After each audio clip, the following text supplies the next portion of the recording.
Hello guys, konnichiwa. आज हामी Japanese ल्याङ्ग्वेजको बेसिकदेखि start गर्नेछौँ। जाने नि त अब हामी जापान। ल सुरु गरौँ है त, बेसिकदेखि है त। N5 को बेसिक। ल आउनुहोस् त, बेसिकमा हिराकाना रहेको छ, काताकाना रहेको छ। सुरुमा हामी हिराकाना र काताकाना जान्दछौँ, त्यसपछि हामी टपिकमा जाने है, लेसन बाई लेसन। ल सुरु गरौँ। सुरुमा रहेको छ हिरागाना। ल हिरागानामा के छ त, ल हेरौँ त। 1 मा आ इ उ ए ओ पढ्ने छौँ है। ल यहाँ हेरौँ त, first step, second step, sorry बाङ्गो भएछ है। ल यहाँ हेर्नुहोस् त, first step, second step, third step, यो भयो आ। त्यसपछि माथिबाट तल ल्याएर चुच्चो बनाउने, यहाँ यस्तो गर्ने, यो भयो इ। त्यसपछि उल्टो सी यस्तो गर्ने, यो भयो उ। त्यसपछि यहाँ हेर्नुहोस् त, यहाँबाट यसरी ल्याइसकेपछि यहीँबाट हल्का तेर्सो थरको तानेर यहीँबाट यसरी गरिदिने, यो भयो ए।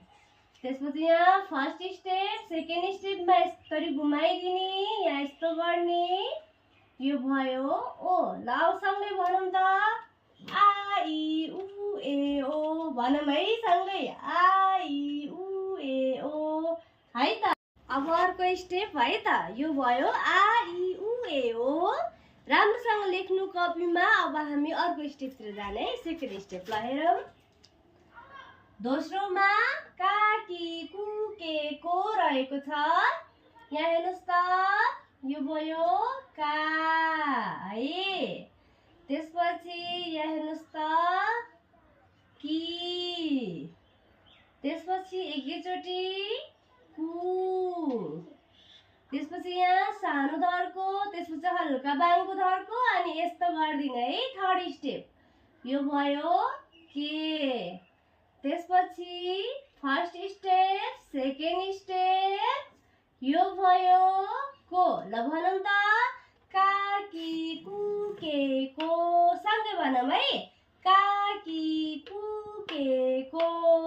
कपीमा लेख्दै जाने अनि म सँगै भन्ने है त। त्यसपछि तेस्रोमा है, आ पनि आयो, का पनि आयो। अब यसपछि आउँछ सा। ल first step, second step, third step, यो भयो सा है। सी चाहिँ माथिबाट तल ल्याउने, यस्तो गरिदिने, यो भयो सी। त्यसपछि फर्स्ट स्टेप, सेकेन्ड स्टेपमा यसरी आफूतिर ल्याइदिने, यो भयो सु। यहाँ हेर्नुहोस् त, यो सु कसरी आएछ, यहाँ हेर्नुहोस् न, यहाँ माथिको यसरी काट्दिने, अनि यहाँ यस्तो गरिदिने, आयो नि सु होइन, यसरी घुमाएर आफूतिर आएको छ नि हो, त्यसैलाई यहाँनिर सु बनाएको छ है, सा सी सु। त्यसपछि फेरि first step, second step, third step, यो भयो से।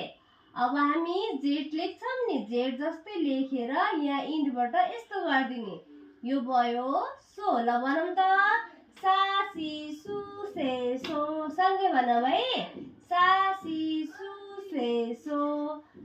अब त्यसपछि रहेको छ 4 नम्बर, आ पनि भयो, का पनि भयो, सा पनि भयो। अब यसपछि आउँछ ता ची चु ते तो है। ल first step, second step, third step, fourth step, ता। यसमा चाहिँ ती हुँदैन, तु हुँदैन है, ता ची चु, अनि त्यसपछि ते अनि तो हुन्छ है त। ता ची फर्स्ट स्टेप, सेकेन्ड स्टेप, ची। त्यसपछि चराको चुच्चो चु है, त चराको चुच्चो चु। त्यसपछि ते, हाम्रो नेपाली आड जस्तो ते। त्यसपछि तो है, फर्स्ट स्टेप, सेकेन्ड स्टेप, तो। ल भन्नुहोस् त, ता ची चु ते तो, सँगै है, ता ची चु ते तो। ल 5 मा रहेको छ, ताका पनि भयो, सा पनि भयो, ता पनि भयो।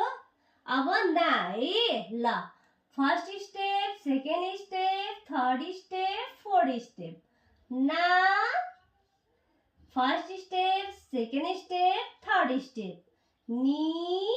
अब त्यसपछि नु, नुमा हेर्नुहोस् त हल्का तेर्सो धर्को तान्ने, यहाँबाट यसरी घुमाउने अनि यसरी यहीँबाट घुमाइदिने, यो भयो नु।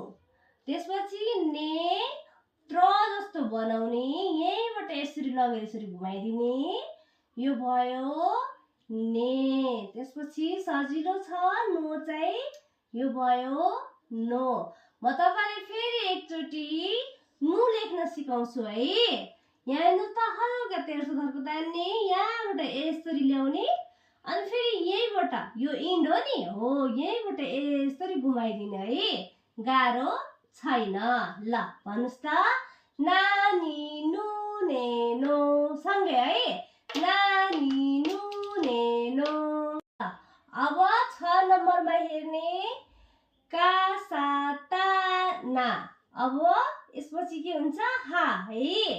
का पनि भयो, सा पनि भयो, ता पनि भयो, ना पनि भयो, अब हा। ल first step, second step, third step, यो भयो हा। त्यसपछि हामीले च भनेर पढाएको थियौं नि, हो यसरी नै बनाउने, यो भयो हि। यहाँ एउटा फरक छ, हा हि हु हुनुपर्ने, त्यो ठाउँमा हामी फु भनेर भन्छौं है, फु। हा हि फु, अनि हिमालको हे, अनि त्यसपछि हो first step, second step, third step, fourth step. यो हा र होमा अलिकति मात्र उयो फरक छ, यहाँ माथि छैन भने यहाँ माथि छ है। अरु जस्ताको त्यस्तै याद गर्न सजिलो हुन्छ। ल भनौं, हा हि फु हे हो, भनौं त, हा हि फु हे हो। अब 7 नम्बरमा रहेको छ, हा हि फु हे हो पनि भइसक्यो, सरी है। अब रहेको छ मा, यसपछि आउँछ मा। यहाँ हेर्नुहोस् त, first step, second step, third step, यो भयो मा। त्यसपछि हल्का भ जस्तो मिल्न जान्छ, यो भयो मी। त्यसपछि फर्स्ट स्टेप यसरी यहाँबाट ल्याएर यसरी घुमाइदिने, यो भयो मु। त्यसपछि यहाँ हेर्नुहोस् त हल्का तेर्सो धर्को, यहाँबाट यसरी घुमाउने, यो भयो मे। त्यसपछि मो जस्ट उल्टो है, मो। ल गाह्रो त छैन। ल मामी मुमे मो है, मामी मुमे मो। अब 8 मा रहेको छ या है, तलबाट माथि लाने हल्का तेर्सो, यसरी काट्दिने, यहाँ यस्तो गर्ने, यो भयो या। अनि यु है, यो चाहिँ यु, अनि यो चाहिँ यो। अब सेन्से यहाँनिर चाहिँ किन 3वटा मात्र आयो भनेर भन्नु होला, किनभने यीलाई ईले तानेको छ उता माथि नै अलरेडी आइसकेको हुनाले, अनि यो यहाँनिर ये भनेको एलाई माथि तानिसकेको छ, त्यही भएर या यु यो भनेर मात्रै हामी भन्नेछौँ है। ल भनौं त, या यु यो। हामीले र्याप हान्छौँ नि, या यु यो, हो सेम त्यस्तै हो है। ल भनौं त, या यु यो है, या यु यो। अब 9 नम्बरमा रहेको छ, यहाँ हेर्नुहोस् त, फर्स्ट स्टेप, सेकेन्ड स्टेप, रा है। त्यसपछि सानो धर्को, हल्का तेर्सो धर्को ठुलो, यो भयो री। त्यसपछि 3 जस्तै लाने, यसरी घुमाइदिने, यो भयो रु।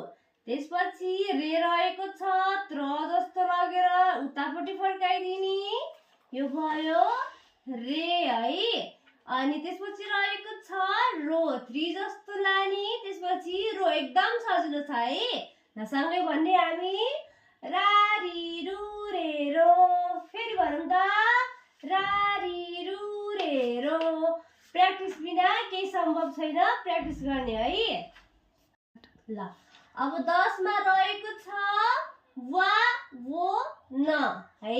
ल यहाँ हेरौँ त, फर्स्ट स्टेप, सेकेन्ड स्टेप त्र दिएर आफूतिर घुमाउने, यो भयो वा है। त्यसपछि यहाँ हेरौँ त, फर्स्ट स्टेप आधा ट जस्तो लेख्ने, यसरी घुमाइदिने है, यो भयो वो। अनि लास्ट अब न, यति हो है हिराकनको। वा हो न, वा हो न, फेरि भनौँ त, वा हो न। अब हेर्नुहोस् त, हामीले हिरागानामा के पढ्यौँ त, आ इ उ ए ओ, का कि कु के को, सा सी सु से सो, ता ची चु ते तो, ना नी नु ने नो, हा ही फु हे हो, मा मी मु मे मो, या यु यो, रा री रु रे रो। 10 नम्बरमा वा ओ न है। ल अब यति त हामीले पढ्यौँ हैन त। अब हिराकानामा काबाट सा आउँछ, सापछि के आउँछ त्यो पनि त भन्नु पर्यो। ल अब हामी फर्मुला लेख्ने छौँ है त। सबैले फर्मुला कपीमा लेख्ने, फर्मुला याद गर्ने, त्यसपछि यो प्र्याक्टिस गर्ने, आफै आउँछ है। ल लेखौँ त फर्मुला, यो आ का सा ता ना हा मा या रा वा न है। यसको फर्मुला है, यो याद गर्ने फर्मुला। अब कसरी याद गर्ने त, ल यो आलाई छुट्याइदिएँ मैले, का सा ता ना हा, यो एउटा नाम है, का सा ता ना हा लाई माया गर्छ कसले, रावण, त्यसैले रावणले उडाएर लग्यो है। का सा ता ना हा माया रावण, याद गर्नु फर्मुला, का सा ता ना हा माया रावण। ल हेर्नुभयो, का सा ता ना हा माया रावण, यसरी याद गर्ने है त। ल आजलाई भिडियो यति नै। आशा गर्छु तपाईहरुले यो भिडियोबाट केही सिक्ने हुनुहुन्छ र मेरो भिडियो मन परेमा लाइक र सब्स्क्राइब गरिदिनु होला। मित्ते कुरिते आरिगातो गोजाइमास।